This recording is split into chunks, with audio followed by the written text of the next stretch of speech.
नमस्कार, स्वागत है आपका पीटीसी न्यूज उत्तर प्रदेश में। मुस्कुराइए, आप लक्ष्मणपुर में हैं। दिल्ली का रास्ता लक्ष्मणपुर होकर जाता है। जी बिल्कुल, ये मुमकिन है कि आगामी दिनों में आपको ये वाक्य भी सुनने को मिले, क्योंकि खबर यह है कि उत्तर प्रदेश की राजधानी लखनऊ का नाम बदला जा सकता है। यानी इलाहाबाद, फैजाबाद और मुगल सराय के बाद अब बारी लखनऊ की हो सकती है।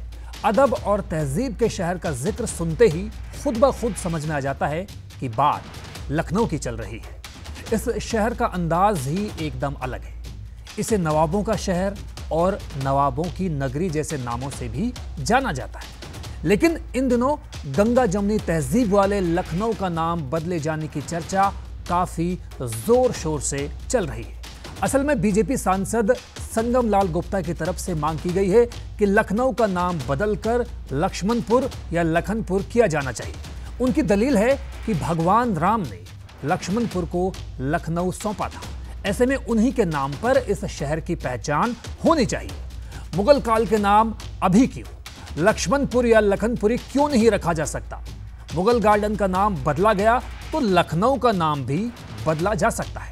इन लाइनों के साथ ही 7 फरवरी 2023 को प्रतापगढ़ के बीजेपी सांसद संगम लाल गुप्ता ने पीएम नरेंद्र मोदी, गृह मंत्री अमित शाह और यूपी के सीएम यानी योगी आदित्यनाथ को पत्र लिखा। चिट्ठी में लिखते हैं कि ऐसी मान्यता है कि भगवान राम ने लक्ष्मण को लखनऊ तोहफे के रूप में दिया था। तब से ही इस शहर का नाम लखनपुर था या लक्ष्मणपुर था। लेकिन फिर 18वीं सदी में नवाब आसिफउद्दौला ने इस शहर का नाम बदलकर लखनऊ कर दिया। अब देश अमृत काल में पहुंच गया है। ऐसे में गुलामी के हर प्रतीक को पीछे छोड़ना ही होगा। उनकी इस मांग पर उप मुख्यमंत्री ब्रजेश पाठक ने भी बड़ा बयान देकर उनकी हिमायत की। लखनऊ के बारे में ये सर्वविदित है कि पहले वो लक्ष्मण नगरी ही थी।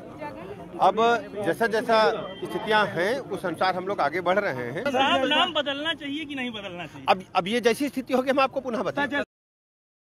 वहीं नाम बदलने की बीजेपी की इस परंपरा पर कांग्रेस ने भी अपनी प्रतिक्रिया जाहिर की है।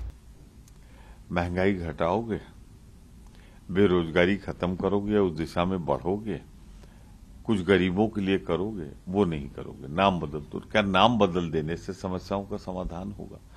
तो मैं तो ये सिर्फ कहना चाहता हूं कि चूंकि समस्याएं सुलझाए नहीं सुलझ रही हैं, गरीबी और बढ़ रही है, अडानी जैसे लोग अमीर हो रहे हैं, तो नाम बदल। आपको बता दें कि कुछ दिन पहले ही चौधरी चरण सिंह अंतर्राष्ट्रीय एयरपोर्ट के बाहर लक्ष्मण की कांसे की एक विशाल मूर्ति लगाई गई। हालांकि अभी तक उसका अनावरण तो नहीं किया गया, लेकिन उस मूर्ति के वहां लगने से इस मांग ने जोर पकड़ लिया है और बहस मुबाहिसों का दौर एक बार फिर से शुरू हो गया है। नवाबों के शहर के नाम से मशहूर लखनऊ का इतिहास बेहद दिलचस्प है। नवाब सादत अली खान, सफदरजंग, शुजाउद्दौला, आसिफउद्दौला, वजीर अली, शहादत अली खान, मोहम्मद अली शाह और वाजिद अली शाह जैसे नवाबों से इस शहर का उल्लेख होता है। इतिहास के मुताबिक लखनऊ के मौजूदा स्वरूप की स्थापना नवाब आसिफउद्दौला ने 1775 में की थी। पहले लखनऊ का नाम अवध होता था। शुजाउद्दौला ने फैजाबाद से लखनऊ तक शासन किया। इस दौरान लखनऊ देश के सबसे समृद्ध शहरों में से एक था। कहा जाता है कि इस शहर को बिजनौर के शेख अब्दुल्ला को जागीर के रूप में दिया गया। अवध के नवाबों के वक्त ही इसका नाम लखनऊ पड़ गया। पिछले साल मुख्यमंत्री योगी आदित्यनाथ ने भी लखनऊ को लेकर एक बड़ा संकेत दिया था, जब राज्य में प्रधानमंत्री नरेंद्र मोदी आने वाले थे। एक ट्वीट के जरिए सीएम योगी ने अटकलों का बाजार गर्म कर दिया था। उस समय सीएम योगी ने ट्वीट कर लिखा था कि भगवान श्री लक्ष्मण जी की पावन नगरी यानी लखनऊ में आपका हार्दिक स्वागत और अभिनंदन। इस बाबत भारतीय पुरातत्व विभाग का पक्ष भी जानना लाजमी है।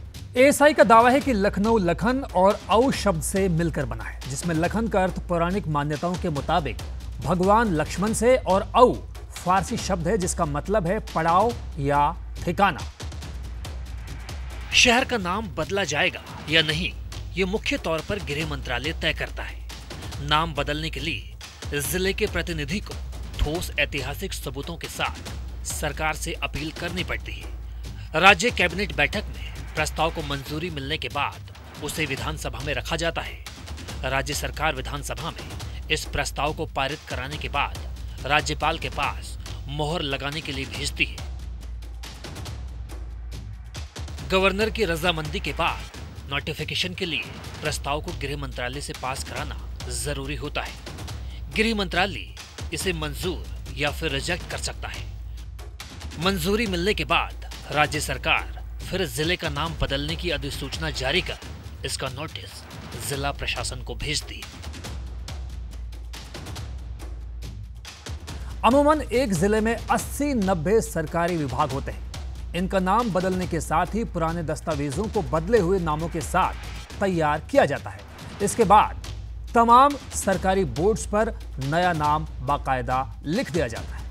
तो फिलहाल के लिए बस इतना ही। मुझे दीजिए इजाजत। नमस्कार।